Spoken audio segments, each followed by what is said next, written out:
ভিতরে আল্লাহ তাআলার কাছে সবচাইতে পছন্দের ইবাদত হলো আল্লাহ তাআলার কাছে নামাজ। সুবহানাল্লাহ কন্যা বলেন না?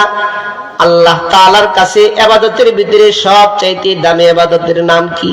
নামাজ। আর জোরে কন্যা কি? নামাজ।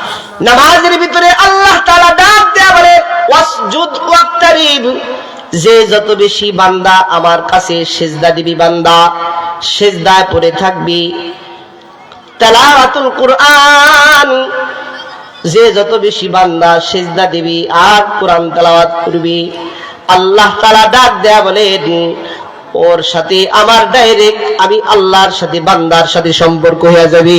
সুবহানাল্লাহ বলনা সুবহানাল্লাহ। এই জন্য আল্লাহ তাআলা ডাক দেয়া বলেন ইবাদতের ভিতরে সবচেয়ে মজার ইবাদত হলো সিজদা দেওয়া।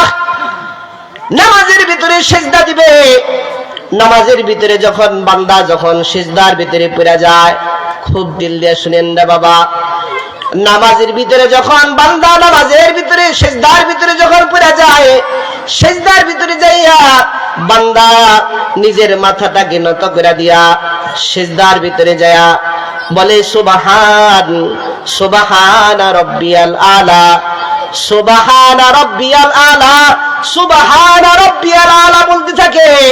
আল্লাহ তাআলা আরশে আজিম থেকে ফেরেশতাদেরকে ডাক দেয়া বলেন এ ফেরেশতারা, আমার বান্দা নিজের নামাজের ভিতরে দাঁড়ায়া সিজদার ভিতরে যায় কি বলে বলো না।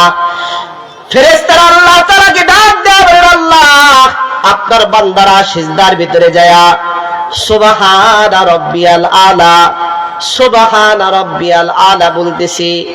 আল্লাহ তুমি পবিত্র, আল্লাহ আপনি পবিত্র, আল্লাহ আপনি পবিত্র, এই কথাগুলো বলতেছে। আল্লাহ তাআলা ডাক দেয়া বলেন যেই বান্দা নামাজের ভিতরে দাঁড়াইয়া নিজের মাথাটাকে নত করে দিয়া সিজদার ভিতরে যাইয়া আমাকে পাক ও পবিত্রতার ঘোষণা করে দেয়, আমিও আল্লাহ বান্দাকে নামাজরত অবস্থায় সিজদা অবস্থায় থাকতে আমিও আল্লাহ বান্দাকে পাক ও পবিত্রতার ঘোষণা করে দিলাম। সুবহানাল্লাহ বলে আল্লাহ জবান খুলে বলেন না সুবহানাল্লাহ। এই বলেন না আল্লাহ যদি কোন বান্দারে পাক ও পবিত্রতার ঘোষণা করে দেয়, বান্দা বান্দির আর চিন্তা আছে?